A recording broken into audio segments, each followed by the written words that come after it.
हुमायूं कबीर, बाबरी मस्जिद और राजनीति, असल में चल क्या रहा है? 6 दिसंबर यानी बाबरी मस्जिद ढहाए जाने की बरसी।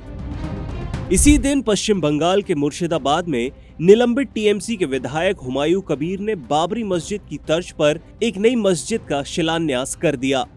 इसके बाद राजनीति अचानक गर्म हो गई और बीजेपी ने तीखे बयान दिए। एआईएमआईएम चीफ असदुद्दीन ओवैसी ने वीडियो पोस्ट करके कहा कि जब तक दुनिया रहेगी बाबरी का जिक्र करते रहेंगे। तो सवाल यह है कि हुमायूं कबीर ये सब क्यों कर रहे हैं और इसका राजनीतिक एजेंडा क्या है? बाबरी मस्जिद विवाद भारत के सबसे संवेदनशील और लंबे चले मुद्दों में से एक रहा है। 2019 में सुप्रीम कोर्ट ने अयोध्या की जमीन पर राम मंदिर को इजाजत दे दी थी और 5 एकड़ की वैकल्पिक जमीन मस्जिद के लिए भी आवंटित की थी, लेकिन अयोध्या के धन्नीपुर में उस मस्जिद का निर्माण आज तक शुरू नहीं हुआ।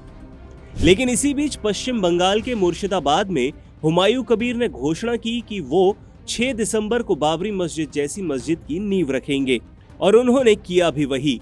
बड़ी भीड़, भारी सुरक्षा और एक बड़ा राजनीतिक विवाद शुरू हो गया। आइए पूरे मामले को और विस्तार से समझते हैं। सबसे पहले हुमायूं कबीर का ये कदम क्या है? मुर्शिदाबाद के बेलडांगा में कबीर ने विशाल आयोजन कराया। रिपोर्ट्स की माने तो 2 लाख से ज्यादा लोग ईंट लेकर पहुंचे। आरएएफ, बीएसएफ और सेंट्रल फोर्स के कुल मिलाकर 3000 से ज्यादा जवान सुरक्षा में तैनात किए गए। हुमायूं कबीर का कहना है कि कोई ताकत मस्जिद निर्माण नहीं रोक सकती और कार्यक्रम को बाधित करने की साजिशें की जा रही थीं। लेकिन असली सवाल यह है कि कबीर का राजनीतिक गणित इसके पीछे क्या है? अगर राजनीतिक एजेंडे को समझें तो कबीर को इससे क्या मिल सकता है? कबीर को 4 दिसंबर को टीएमसी ने पार्टी से सस्पेंड कर दिया और उसके अगले दिन ही कबीर ने ऐलान किया कि 22 दिसंबर को नई पार्टी लॉन्च करेंगे। 2026 के चुनाव में 135 सीटों पर चुनाव लड़ेंगे, टीएमसी और बीजेपी दोनों के खिलाफ।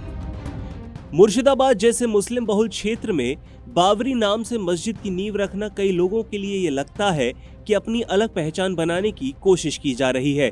मुस्लिम वोटों में पकड़ मजबूत करने का ये एक तरीका भर है और आने वाले चुनाव के लिए एक बड़ा राजनीतिक दांव है जिसे हुमायूं कबीर ने बड़ी ही कुशलता से खेल दिया है। यानी ये कदम धार्मिक कम और राजनीतिक बहुत ज्यादा है। इस पर टीएमसी की रणनीति समझे तो टीएमसी ने तुरंत ही हुमायूं कबीर से अपनी दूरी बना ली। कबीर के बयान से पार्टी का कोई संबंध नहीं है। कार्रवाई करते हुए तुरंत सस्पेंशन और आरोप है कि वे विवाद खड़ा करके टिकट पाना चाहते हैं। टीएमसी इस विवाद को कम्युनल रंग नहीं देना चाहती, खासकर संवेदनशील जिले जैसे कि मुर्शिदाबाद में। इस पूरे मामले पर बीजेपी ने कड़ी प्रतिक्रिया दी। बीजेपी नेताओं ने इसे मुस्लिम वोट बैंक की राजनीति करार दिया है। कई आरोप लगाए कि टीएमसी पर्दे के पीछे से समर्थन कर रही है। अमित मालवीय ने चेतावनी दी कि बेलडांगा जैसे संवेदनशील इलाके में अशांति फैली तो राज्य की सुरक्षा खतरे में आ जाएगी। हुमायूं कबीर की इस हरकत पर ओवैसी का बयान भी सामने आया। एआईएमआईएम के चीफ ओवैसी ने अपनी स्पीच का वीडियो पोस्ट करके कहा कि जब तक दुनिया रहेगी बाबरी का जिक्र करते रहेंगे। उनका बयान माहौल को गर्म करने वाला था, खासकर कि 6 दिसंबर जैसी तारीख पर। इस बीच यूपी में हाई अलर्ट रहा। अयोध्या, मथुरा और वाराणसी के कई शहरों में सुरक्षा कड़ी कर दी गई। 15,000 दुकानें बंद रहीं और पुलिस चेकिंग को पहले से कहीं ज्यादा बढ़ा दिया गया। गाड़ियों की चेकिंग, होटलों का डेटा कलेक्शन भी इसमें शामिल था। कबीर का ये आयोजन इस दिन होने से 2 घटनाएं एक दूसरे से जुड़ी नजर आने लगी हैं। इसका मतलब क्या है वो भी जान लीजिए।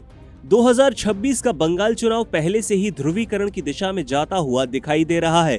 हुमायूं कबीर बाबरी नैरेटिव को अपने राजनीतिक ब्रांड के रूप में इस्तेमाल कर रहा है। टीएमसी पीछे हट रही है, बीजेपी हमला कर रही है, तो वहीं एआईएमआईएम इस आवाज को और मजबूत कर रही है। पुरानी बाबरी बहस फिर से राजनीति का हिस्सा बन चुकी है। अब बड़ा सवाल ये है कि क्या ये बाबरी मस्जिद का शिलान्यास चुनाव का मुद्दा बनेगा या सिर्फ कुछ दिनों की राजनीतिक चर्चा? कहानी अभी आगे और बढ़ने वाली है।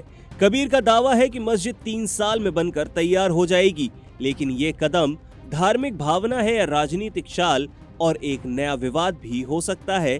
ये तो आने वाला वक्त ही तय करेगा कि असल में बात क्या है। खैर, आप क्या सोचते हैं, ये चुनावी रणनीति है या समुदाय का मोबिलाइजेशन? कमेंट्स कीजिए और ऐसे ही सरल निष्पक्ष एक्सप्लेनर के लिए वीडियो को कमेंट में बताएं।